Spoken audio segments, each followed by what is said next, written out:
오늘은 빛이 빛이도다 라는 제목으로 말씀 전하겠습니다.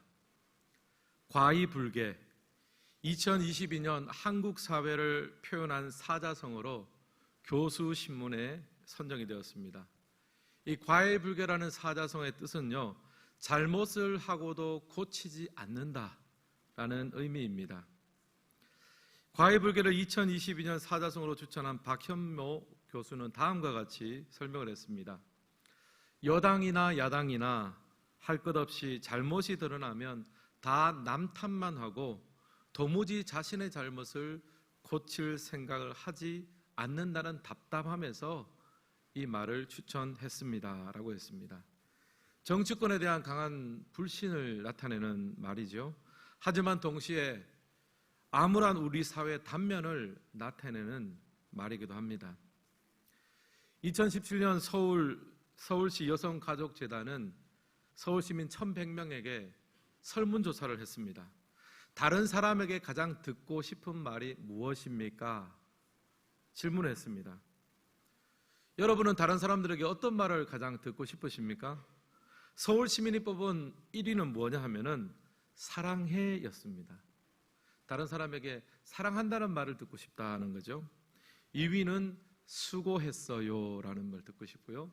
3위는 잘하고 있습니다, 이 말을 듣고 싶은 거예요. 그리고 이런 말을 듣고 싶은 대상이 있습니다. 첫 번째 1위는 누구냐면 배우자에게 이런 말을 듣고 싶다는 거예요. 찔리시는 분도 계십니까 혹시? 배우자에게 이런 말을 듣고 싶대요. 또 부모님에게 이 말을 듣고 싶습니다, 2위였습니다. 그리고 부모는 자녀들에게 이 말을 듣고 싶습니다.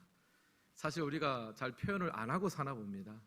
모든 사람이 이 말을 듣고 싶다 하는 거죠. 근데 특별히 20, 30대 청년들이 가장 듣고 싶어하는 말 1위는 달랐어요. 전체 순위하고 달랐습니다. 20, 30대 청년들이 가장 듣고 싶어하는 말 1위는 뭐냐 하면 잘하고 있습니다 라는 뜻이에요. 워낙 힘들고 어려운 시기를 살아가니까 참 위로와 격려를 받고 싶다라는 의미로 저희가 해석할 수 있겠습니다. 우리 옆 사람에게 이렇게 한번 이야기해 볼까요? 잘하고 계십니다. 얼마나 표현을 안 하면 1위를 했대요. 1위를. 우리가 참 여러 가지 부족한 점도 있고 아쉬운 점도 있겠지만 그래도 믿음 안에서 은혜 안에서 참 잘 살아가고 있다고 서로 덕담하고 축복하고 격려하는 것이 또 한 해를 잘 마무리하는 길이라고 생각이 됩니다. 그런데 오늘 읽은 이 이사야 9장의 상황도 비슷했습니다. 이스라엘은 굉장히 힘들고 어려운 시기를 살아가고 있었습니다. 아수르가 이제 이스라엘을 침공했어요. 그래서 다급해진 이스라엘의 왕 므나헴이라는 왕이 있었는데 이 사람이 이제 아수르의 조공을 바쳤습니다. 아수르의 조공을 바쳐가지고 자기의 왕위는 겨우 지켜냈습니다. 하지만 그 와중에 이 전쟁통에 나라는 초토화되었습니다. 백성들의 삶은 부서졌고요, 재산은 약탈당했습니다. 그때 가장 많은 피해를 입은 지역이 어디냐 하면은 스불론과 납달리 지역이었어요. 이스라엘은 역사상 가장 암울하고 어려운 시기를 지나가고 있었습니다. 바로 그때 하나님께서 이사야 선지자를 통해서 선포하신 말씀이죠. 1, 2절 말씀 우리 같이 한번 읽겠습니다. 전에 고통받던 자들에게 흑암이 없으리로다. 옛적에는 여호와께서 스불론 땅과 납달리 땅이 멸시를 당하게 하셨더니 후에는 해변길과 요단 저쪽 이방의 갈릴리를 영화롭게 하셨느니라. 흑암에 가던 백성이 큰 빛을 보고 사망의 그늘질 땅에 거주하던 자에게 빛이 비치도다. 여러분, 여기 보면 이사야 선지자의 메시지가 무엇입니까? 전에 고통받던 자들에게 흑암이 없을 것이다. 흑암에 행하는 백성이 큰 빛을 보고 사망의 그늘진 땅에 거주하던 자들에게 빛이 비칠 것이다, 이렇게 선포합니다. 여러분, 지금 이사야 선지자는요, 굉장히 암울하고 힘든 시기를 지나가는 이스라엘 백성들에게 희망을 선포하고 있습니다. 새로운 희망, 새로운 빛이 너희들 가운데 일어나게 될 것이다, 이 선포를 하고 있는 거예요. 근데 여러분, 복음서를 보면요, 예수님께서 공생애를 출발하는 그 중요한 시점에 바로 이 이사야의 예언서를 그대로 인용하고 있습니다. 마태복음 5장 13절과 16절 말씀 제가 한번 읽겠습니다. 나사렛을 떠나 스불론과 납달리 지경 해변에 있는 가버나움에 가서 사시니 이는 선지자 이사야를 통하여 하신 말씀을 이루려 하심이라. 일러스되 스불론 땅과 요단강 저편 해변길과 이방의 갈릴리여, 흑암에 앉은 백성이 큰 빛을 보았고 사망의 땅과 그늘에 앉은 자들에게 빛이 빛이었도다 하였느니라. 아멘. 정확하게 이사야 9장 1, 2절 말씀을 그대로 인용해 놓은 겁니다.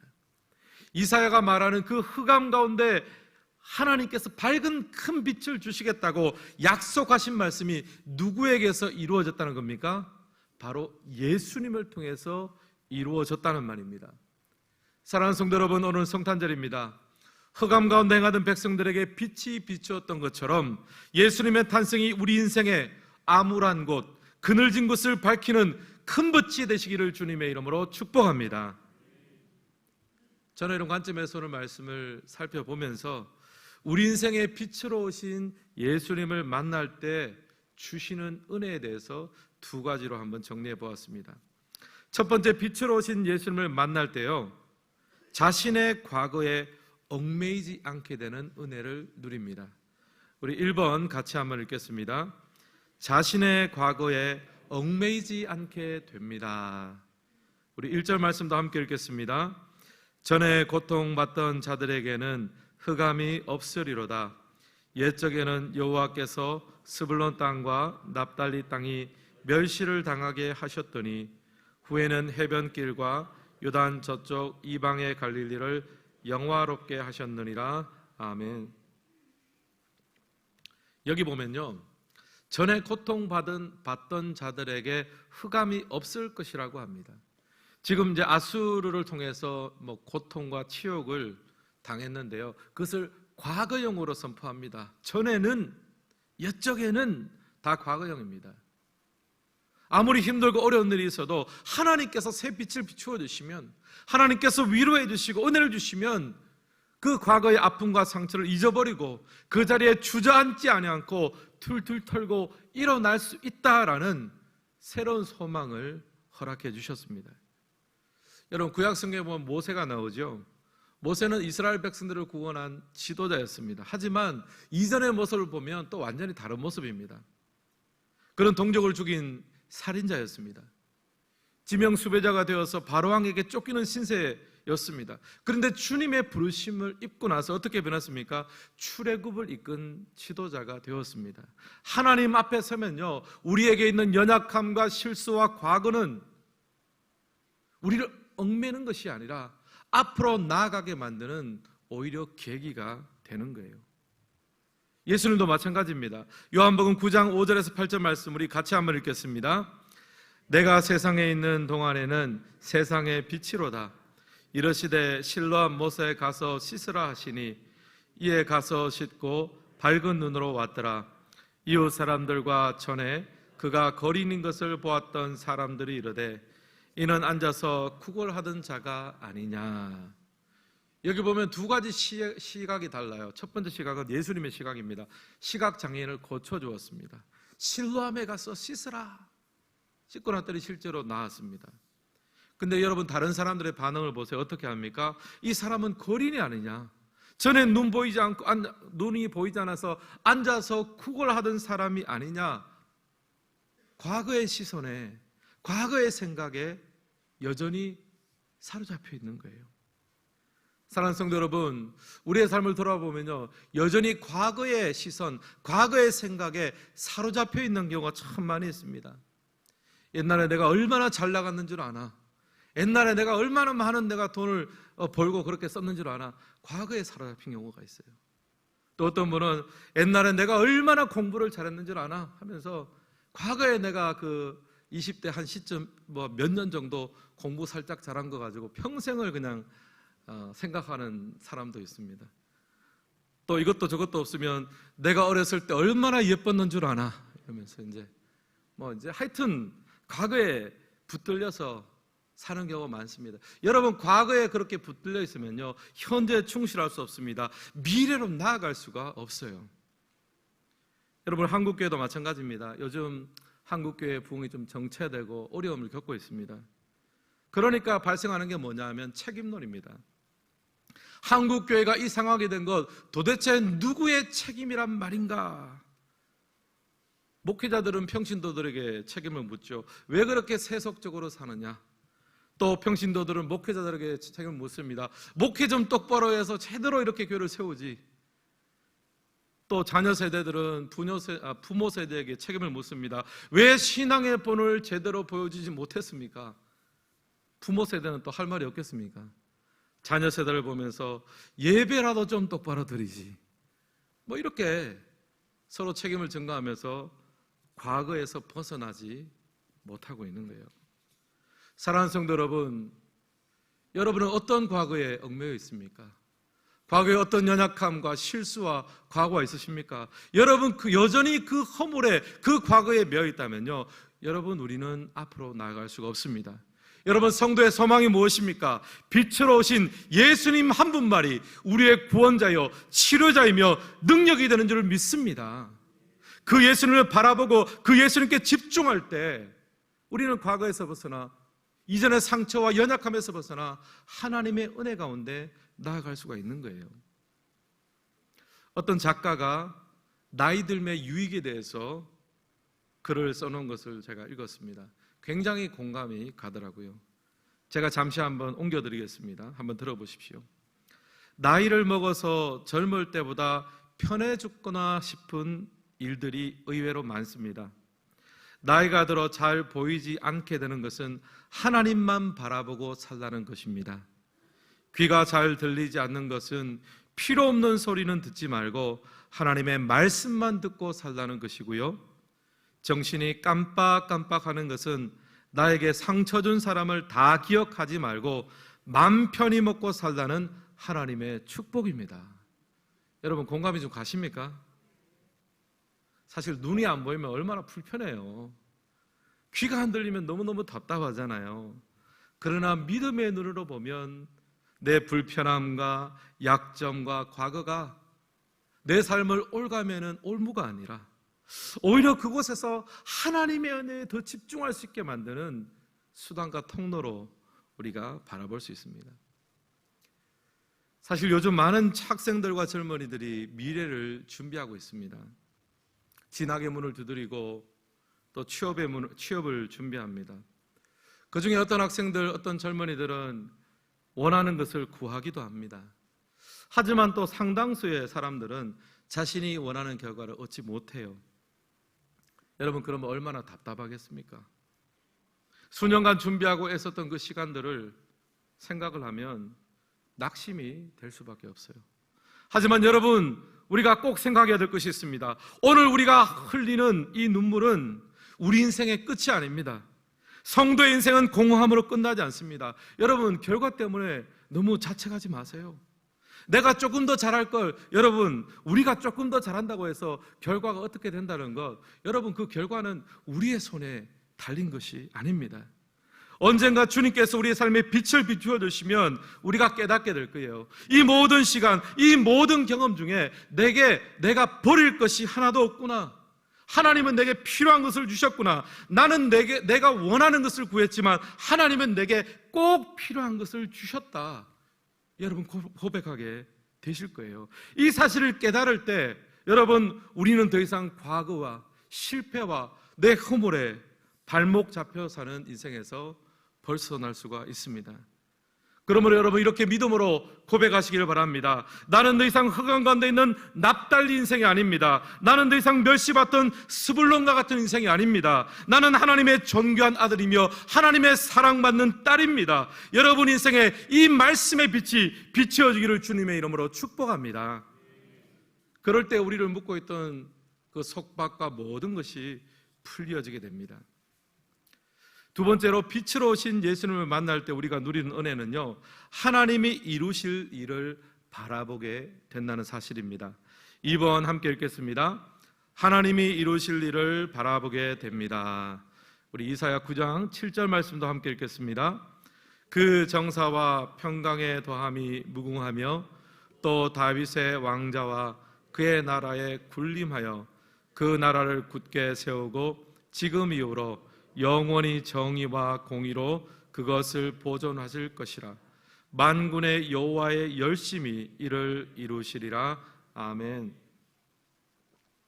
여기 보면 메시아가 되신 예수님께서 오셔서 하나님의 나라를 굳게 세울 거다, 그 말을 합니다. 그러면서 이 마지막에 보면 이 모든 것을 만군의 여호와의 열심히 이루겠다, 이루실 거다. 결국 하나님께서 이루시겠다는 거예요. 여러분, 우리 신앙생활의 본질이 무엇입니까? 하나님이 이루시는 것을 붙드는 것이 신앙의 본질이에요. 여러분, 우리가 구원을 생각해 보십시오. 구원을 내가 이룹니까? 아니죠. 주님의 십자가, 주님께서 이루어 놓으신 것을 내가 그것을 믿음으로 받아들이는 것, 붙드는 것이 결국에는 믿음이며 구원입니다. 여러분, 성경의 인물들을 보시면요, 처음에는요 다 자기가 하려고 합니다. 내가 복을 쟁취하고 내가 저적을 쳐서 없애고 내가 모든 것을 다 하려고 합니다. 근데 나중에 깨닫게 돼요. 아, 하나님이 하셔야 되는구나. 하나님이 이루신 것을 내가 받아 누리는구나. 그래서 하나님이 이루실 일에 대해서 내가 동력하고 청지기로 섬기고 누려야 되는구나. 이것을 깨닫게 됩니다. 시편 말씀에도 동일한 내용이 있습니다. 시편 18편 28편에서 29절 말씀 같이 한번 읽겠습니다. 주께서 나의 등불을 켜시며 여호와 내 하나님이 내 흑암을 밝히시리이다. 내가 주를 의뢰하고 적군을 향해 달리며 내 하나님을 의지하고 담을 뛰어넘나이다. 아멘. 다윗의 시편입니다. 다윗이 지금 사울왕에게 막 쫓겨다니고 있는 그런 상황이에요. 당장 내일 내가 살아있을지 죽어 있을지도 모르는 상황입니다. 다윗이 하나님 앞에 기도하는 거죠. 하나님, 제가 어디로 가야 되겠습니까? 도대체 누구를 믿고 이 땅 가운데 살아가야 되겠습니까? 누가 속 시원하게 저 좀 알려주십시오. 누가 제 인생에 불을 좀 켜주십시오. 다윗은 자신의 삶이 흑암 가운데 있다고 생각했어요. 근데 어느 순간 하나님께서 다윗에게 깨달음을 주셨습니다. 흑암을 밝혀주셨습니다. 주께서 나의 등불을 켜시며. 여러분, 어두운 데에 있다가 불이 켜지면 어떻게 됩니까? 환해져서 다 보이죠. 여기 어떤 사람이 있고 여기 어떤 물건이 있고 다 보여집니다. 명확해집니다. 시야가 분명해지고 또렷해집니다. 여러분, 다윗 인생도 마찬가지였습니다. 주님께서 등불을 켜주시니까 모든 것이 분명해졌습니다. 전에는요 다윗이 사울을 굉장히 미워했습니다. 사울 때문에, 저 사울왕 때문에 내 인생에는 되는 게 하나도 없어. 저 사울만 없으면 나는 정말 살맛이 날 텐데, 그렇게 생각했어요. 근데 하나님께서 그 인생에 불을 딱 켜주니까, 그 불을 켜고 사울을 보니까 사울이 대적이 아닌 거예요. 사울은 오히려 불쌍한 인생입니다. 하나님께 택함을 받았지만 그 축복을 잃어버린 허수아비 왕이었어요. 하나님의 은혜의 빛에 비춰보니까 다윗의 진짜 적이 누구냐면 다윗 안에 있는 분노와 탐심이 진짜 적인 거죠. 만약 다윗이 그대로 살았더라면요, 처음에는 다윗이 사울을 죽이지 않았습니다. 하지만 한두 번 참지 계속 참겠습니까? 만약 그대로 살았으면 결국에는 다윗이 사울을 죽였을 거예요. 내 대적, 사울 때문에 내 인생이 망했으니까 사울이 없어졌으면 좋겠다, 결국에는 죽일 수밖에 없었을 거예요. 그럼 사울 왕을 죽이면 다윗은 이스라엘의 왕이 될 수가 없습니다. 하나님이 세운 자를 끌어내린 사람을 어떻게 왕으로 삼겠습니까? 이 사실을 깨달으니까, 하나님이 불을 켜주니까 다윗에게 새로운 결심이 있었습니다. 이때까지는 내가 내 힘대로, 내 계획대로, 내 능력대로 산다고 생각했는데, 주님, 이제는 내 생각, 내 계획 다 내려놓습니다. 이제는 이 광야의 연단을 통과하고 나니 하나님께서 내 삶을 책임져 주시옵소서. 여러분, 광야에서 그 고생했던 시간, 다윗 인생에서 보면요, 인간적으로 보면 쓸모없는 시간입니다. 후퇴의 시간입니다. 손해보는 시간이었습니다. 그런데 영적으로 보면 굉장히 유익한 시간이었습니다. 하나님의 하실 일을 기대하는 시간이죠. 제자 훈련하는 교회들의 모임 칼렛이 있습니다. 그 가운데서 제가 알게 된 한 목사님이 계세요. 서울 숭인교회 김요한 목사님입니다. 이분이 이제 목회를 굉장히 열심히 하시다가 10년 전쯤에 시력을 잃었습니다. 사물을 보면 이제 희미하게, 사람을 보면 희미하게 이제 형체만 구분할 뿐입니다. 근데 참 신기하게도 시력을 잃고 나서 10년 동안 목회를 너무 잘하신 거예요. 제가 굉장히 궁금해지더라고요. 야, 어떻게 목회를 저렇게 눈이 잘 안 보이는데도 했을까? 특별히 더 궁금한 것은 설교는 어떻게 했을까? 설교하려면 성경도 보고 연구도 하고 굉장히 에너지가 필요합니다. 그래서 제가 그 교회 홈페이지를 들어가서 설교를 들어봤습니다. 들어보니까 너무 은혜로운 거예요. 시력을 잃어버렸는데 하나님이 영안을 열어주셨다는 생각이 드는 거예요. 만약 자기가 연구해서 내가 찾아내고 내가 연구해서 이게 내가 주는 메시지라고 생각했으면 그렇게 힘있는 메시지를 못 전했을 거예요. 하나님 오늘 내게 말씀 주시지 않으시면 이번 주일 강단에서 내가 전할 말이 없습니다. 주님 좀 도와주세요.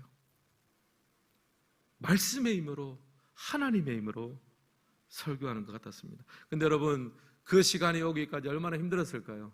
그렇게 설교하고 사역하기 전까지 10년 동안 눈에 보이지 않는 데서, 보이지 않는 속에서 말씀을 전하고 또 목회를 하려니까 얼마나 힘든 광야 시절이 있었겠습니까? 인간적으로 보면 낙심하고 좌절하고 후퇴의 시간이지만 하나님의 일하심을 막는 장애물은 될 수 없었습니다. 어젯밤에 성탄 전야 축하 예배를 드렸습니다. 이 자리에 모여서 우리가 이제 코로나 때문에 지난 3년 동안 이 성탄 발표회를 가지지 못했다가 모처럼 우리 주일학교 학생들과 함께 또 성도님들과 함께 성탄 발표회를 했습니다. 교회가 정말 시끌벅적하면서 너무나 좋았습니다. 선물 추첨을 하기 위해서 번호를 다 넣어드렸는데 400분이 훨씬 넘게 또 많은 분들이 오셨습니다. 제가 이제 여러 발표를 해야 되니까 설교를 길게 못 하잖아요. 설교를 짧게 하는데 또 주일학교 애들도 있으니까 제가 짧게 하고 뭔가 반응도 좀 이끌어야 되잖아요. 보니까 우리 영아부, 유치부, 유년부, 초등부, 중등부, 고등부, 청년부 이러기까지 아멘을 너무 잘하고 또 그 목소리뿐 아니라 얼굴 표정과 또 찬양과 율동을 통해서 참 하나님에 대한 마음이 너무나 소중하다 하는 생각을 했습니다. 그러면서 제가 어제 한 가지 회개를 했어요. 뭐냐면은 코로나 때문에 쉬었던 지난 3년간이 인간적으로 보면 후퇴이지만 하나님은 여전히 일하신다는 거예요. 어젯밤에 애들을 보면서 어쩌면 아이들의 신앙이 우리들의 신앙보다 더 낫다는 생각을 했어요. 우리는 지금 다음 세대를 생각하면 신앙도 없고 염려가 되고 걱정도 되는데 여러분, 하나님 입장에서 보면요, 남 걱정하지 말고 당신들 신앙이나 잘해라. 우리가 걱정한다고 또 됩니까?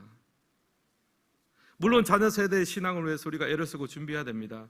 하지만 하나님 보시기에는 또 다른 생각이죠. 저는 믿습니다. 우리가 우리 시대에 우리의 하나님을 만났듯이 우리의 자녀 세대들도 저들의 시대에 저들의 하나님을 만나게 될 줄을 믿습니다. 왜냐하면 하나님이 열심히 일하잖아요. 여러분, 우리도 신앙생활 생각해 보면 우리 열심으로 신앙생활 했습니까? 아닙니다. 하나님이 우리를 구원해 주시고 우리 가운데 하나님의 열심이 이 자리에까지 있었던 것처럼 우리의 다음 세대도 하나님의 열심히 그들의 하나님을 만날 것이고 그들의 교회를 만들어가게 될 줄 믿습니다. 그러므로 이 성탄절에 여러분, 영안을 열어달라고 우리가 기도했으면 좋겠습니다. 인간의 길이 막히고 답답해질 때 하늘의 길이 열리고 주의 일하심을 명확히 바라볼 수 있는 영안을 열어 주시옵소서. 찬양 가사 중에 이런 가사가 있습니다. 무리를 건넌 자라는 찬양인데요, 그 중에 일부를 제가 읽어드립니다. 주님 나를 부르시니 두려움 없이 배에서 나아가리라. 주님 나를 부르시니 주님 내게 오라시니 주님 보고 계시기에 의심치 않고 바다를 걸어가리라. 배경이 이제 베드로가 예수님이 바다 위로 걸어오는 걸 보고 배에서부터 나가는 장면입니다. 그런데 베드로가 두려움 없이 배에서 나갈 수 있는 이유가 있어요. 뭐냐면은 예수님이 지금 어디에 서 계십니까? 바다 가운데 서 계시잖아요. 예수님이 배 안에 있으면서 너 한번 나가봐 그랬으면 못 나갔을 것 같아요. 베드로에게 있는 믿음이 뭡니까? 배 안에 있는 것보다 비록 바다 가운데지만 예수님하고 함께 있는 것이 더 안전하다는 거예요. 사랑하는 성도 여러분, 임마누엘 하신 예수님, 하늘 영광의 보좌를 버리시고 이 땅에 오신 예수님, 그 예수님이 우리 가운데 함께 하시는 줄 믿습니다. 그 주님이 우리의 삶을 부르시니, 그 주님이 내게 오라시니, 그 주님 보고 계시기에 의심치 않고 여러분의 그 삶에 출렁이는 바다와 그 문제와 장애물을 넘어선 믿음의 발걸음으로 나아가시기를 주님의 이름으로 축복합니다.